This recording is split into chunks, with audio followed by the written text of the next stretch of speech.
Hello and welcome to the pre-concert chat for Stravinsky Still and White. I'm Shannon Clare with Nebraska Public Media, and we are so pleased to support LSO bringing you these pre-concert chats. Ed Polachek and Tyler White are here with us now, and we'll speak with John Bailey and Daniel Dorff in just a moment. Tyler, Ed, how's it going? Oh, it's great to be here. Thanks, Good to be here. What are you looking forward to most about this evening's concert? I look at this concert as a kind of Americana mania, and I love it because it includes two living composers and two composers who have passed on earlier. We're going to open with two works for flute, and we'll talk about those when John comes on. A brand new work that Tyler has composed. It's a chamber symphony called Chamber Symphony Number 2. Opus 47. We're going to do an abridged version, Opus 47C, I believe you have called it, Tyler. And I am absolutely thrilled about how this has now developed and has taken on a life of its own. It is a fabulous new work for string orchestra based on the four elements. Which is something now that I want to really turn over to Tyler because it's a brilliant work and I can't wait to get to do it. Not without its challenges, I must say, because it's just fabulous. And it's, but the construction and the ideas are just, they're magnificent, absolutely magnificent. Congratulations, Tyler, and thank you. Thank you. Yes, Tyler, please tell us a little bit about the four elements and how you constructed this piece. And you also referenced a Greek concept from centuries ago. What drew you to that as a jumping off point? Well, I originally started the first movement as a sort of a classical construction. And when I found out I was going to be conducting Mozart's Magic Flute and all sorts of very classical ideas came to mind. And the piece then went in a slightly different direction and in a more romantic direction. But then I got the idea of pairing it with several other movements that evoke this ancient Greek concept of the whole world being made up of different combinations of earth, water, air, and fire. Now, of course, that's been completely superseded by modern physics and chemistry, although the Greeks were not completely wrong in that those four elements do correspond with the four states of matter, that being solid, liquid, gas, and plasma.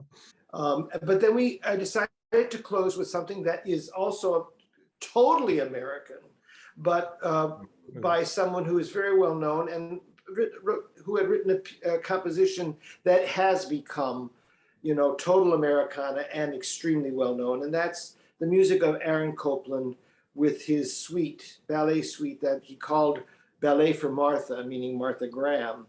But she then requested to have it retitled to Appalachian Spring. And I think it's a fitting way to kind of tie up all of our Americana-ness from earlier in the 20th century to present day. So I love this program. It's to me, it's got a tremendous wow factor.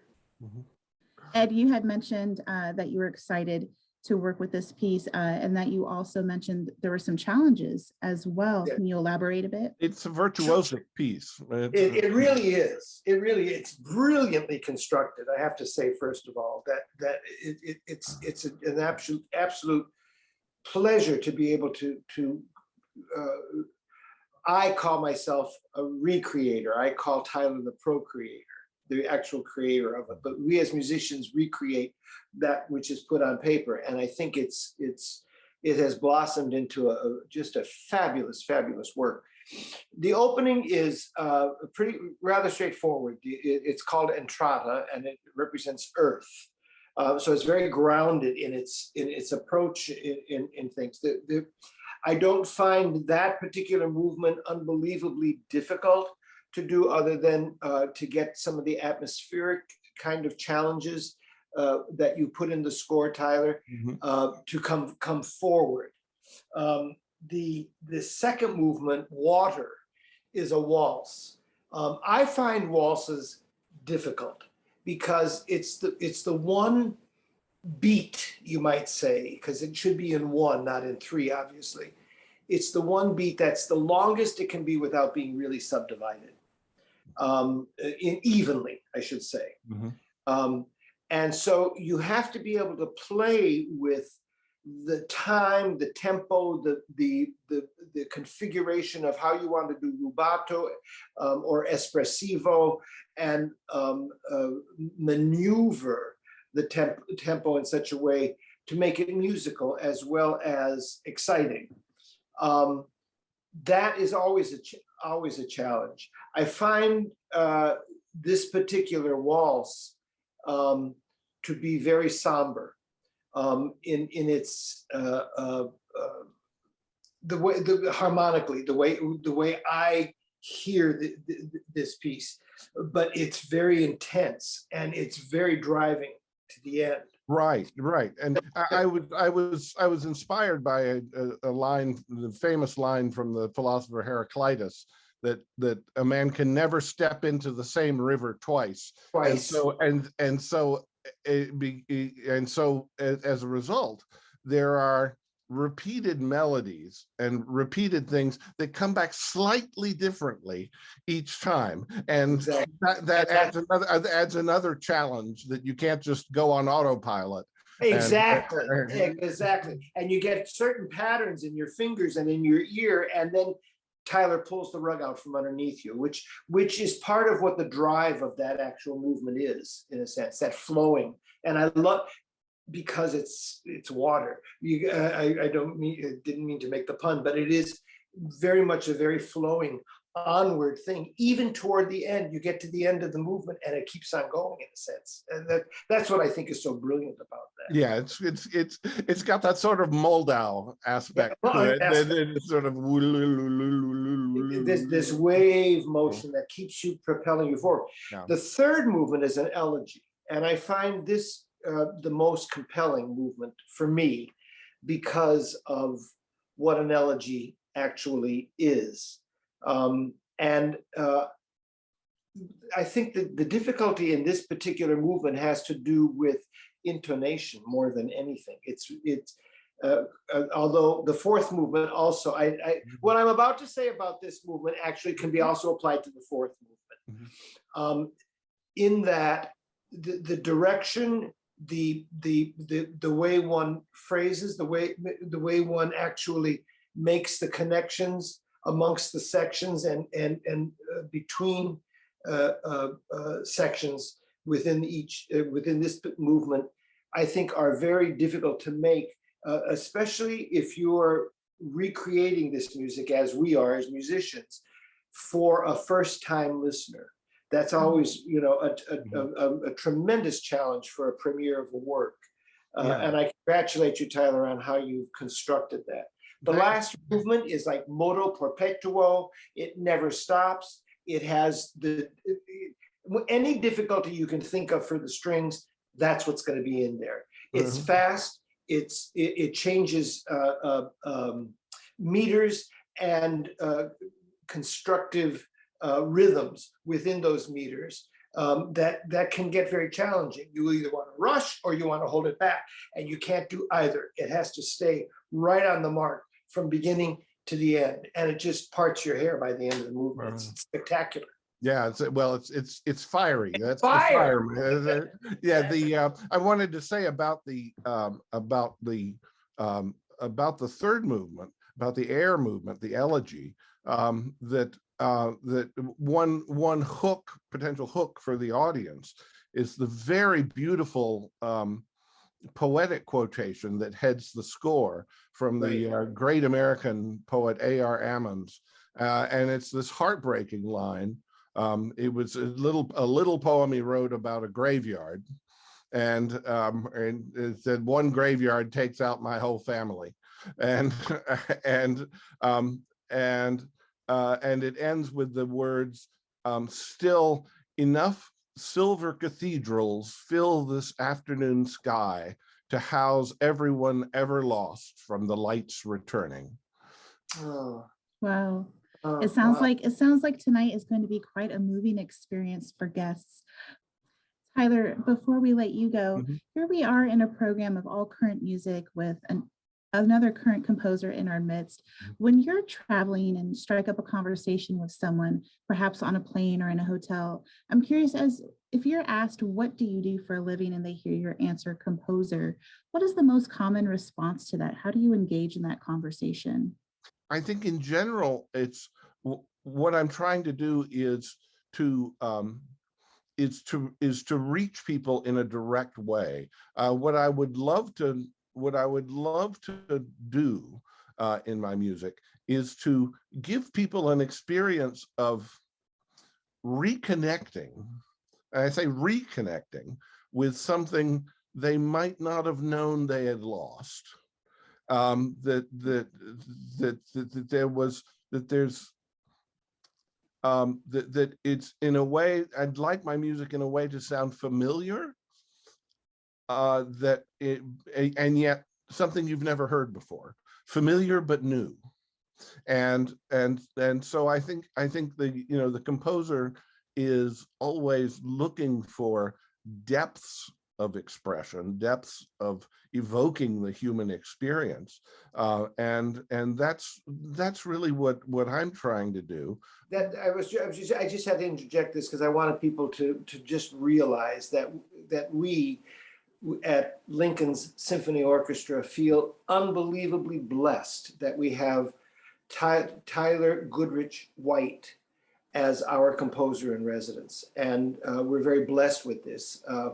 And the fact that we can now premiere a piece of his music, I think, is incredibly exciting, just incredibly exciting. So, Well, and as a composer, I'm the procreators are always in the debt of the recreators, because we could the stuff lives in our minds, but until it's out in the world,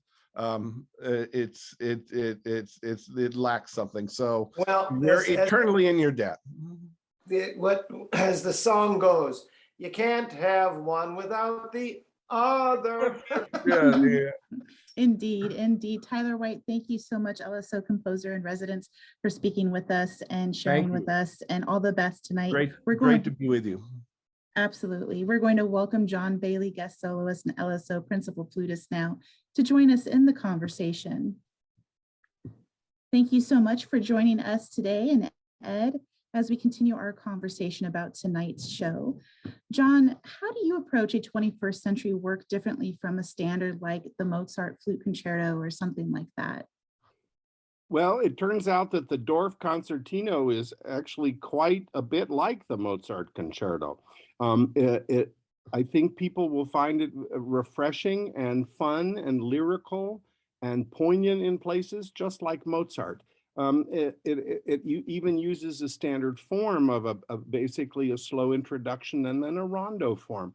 So I think it's Danny Dorf's style of writing is immediately appreciated by the audience, and it's for a performer, it is very logical and easy to sort of figure out how to make it work.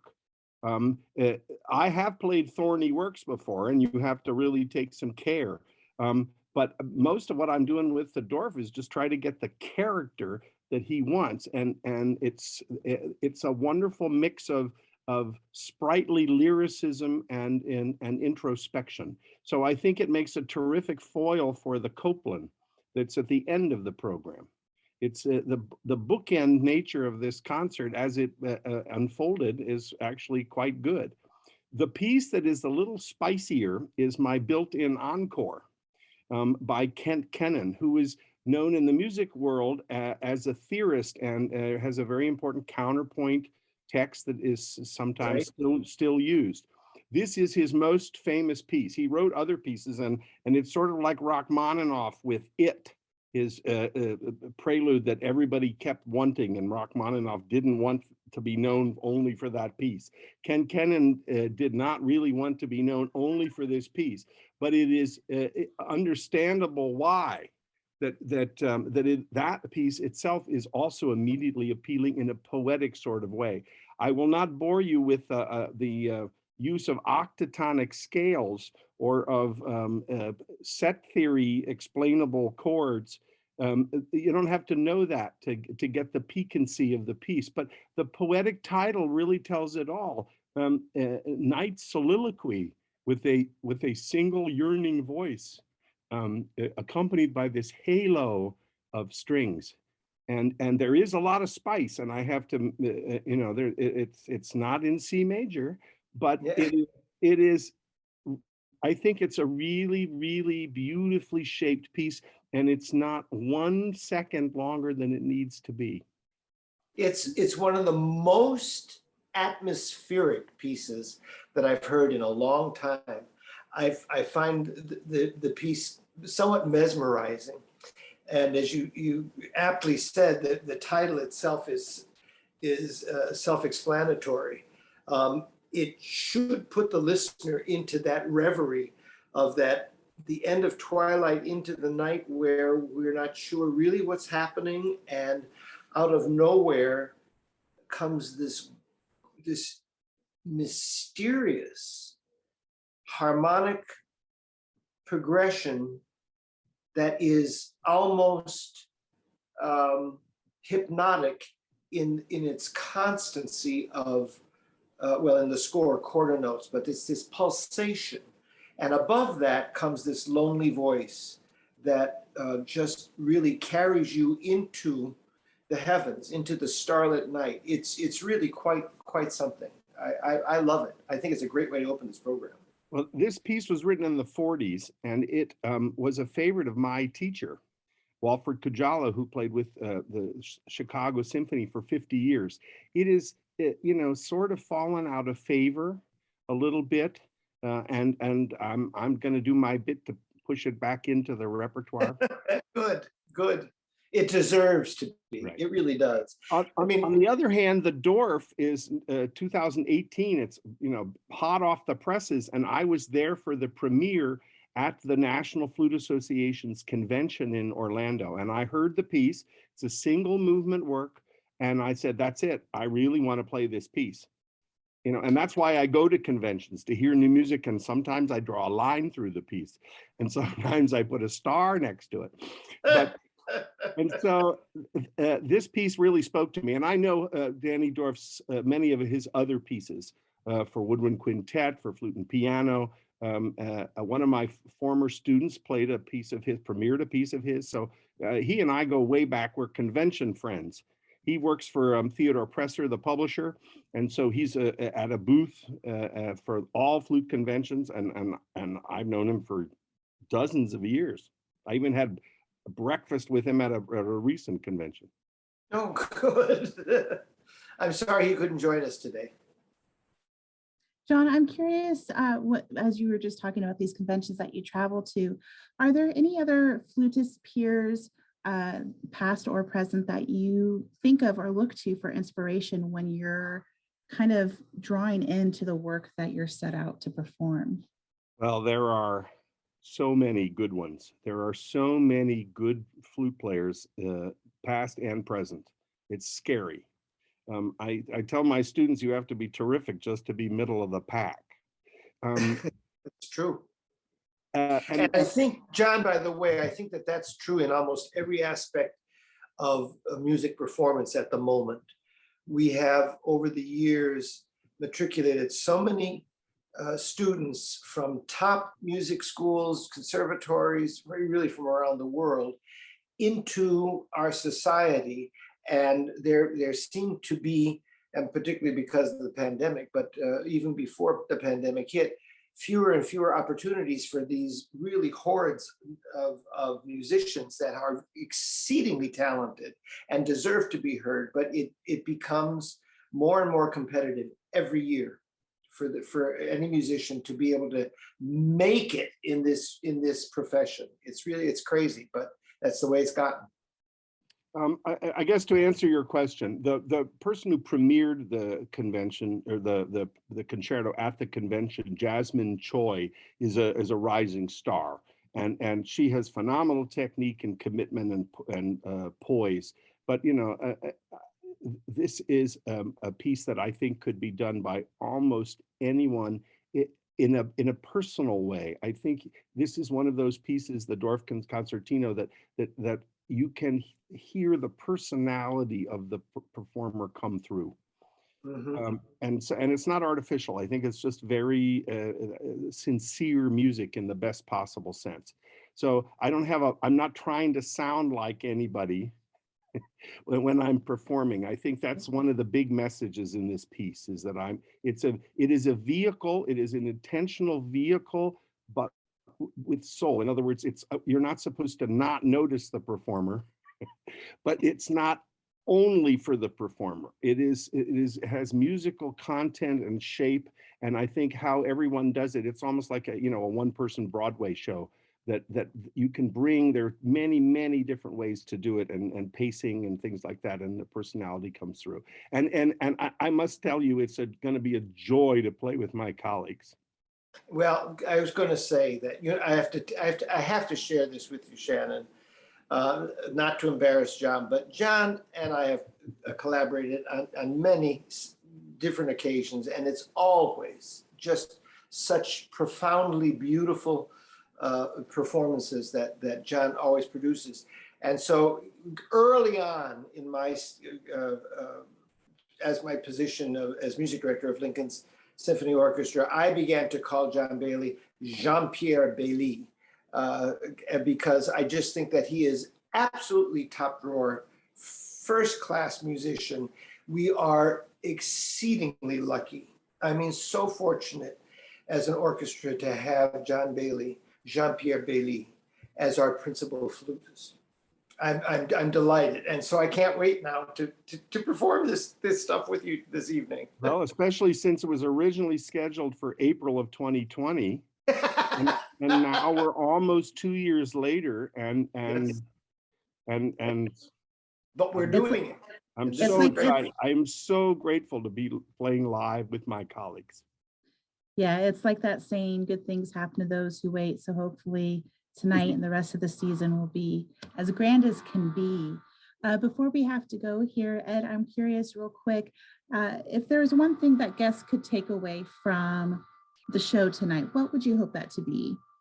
I would hope that people would, I would guess that almost 100% of our audience is American in one sense or another, whether they're naturalized or whatever.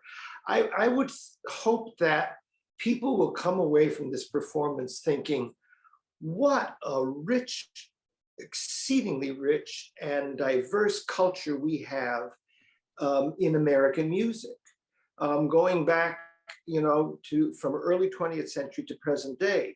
And in fact, of course, our American history even predates that in the 19th century and even in the 18th century leading up to it. The many influences from gospel through jazz, through Dixieland, through Black spirituals, through musicals, operetta. There's so many different prongs of influences that we have, making us a true kind of melting pot culturally. In a certain sense, is all defined by this little program that we're doing in a beautifully artistic way. And so I would hope that people will come away from it saying, my gosh, I've never heard the flute sound like that. My gosh, I had no idea that an American composer, I never heard this Night Soliloquy before. Good Lord, wasn't it refreshing to hear Copland take an early American folk tune like "'Tis a Gift to Be Simple" and work it into this magnificent work. Isn't it unbelievable that we have a composer in residence in our own city that can write a piece of music called The Elements, like Dr. Tyler White. So I think it's a brilliant kind of format for people to really celebrate. It's a celebration tonight. Well, I hope everyone has a great celebration indeed. Thank you to all of our guests participating in the chat. Thank you to our viewers online and everyone in the audience. I'm Shannon Clare with Nebraska Public Media, and thank you all so much. Thank you, Shannon.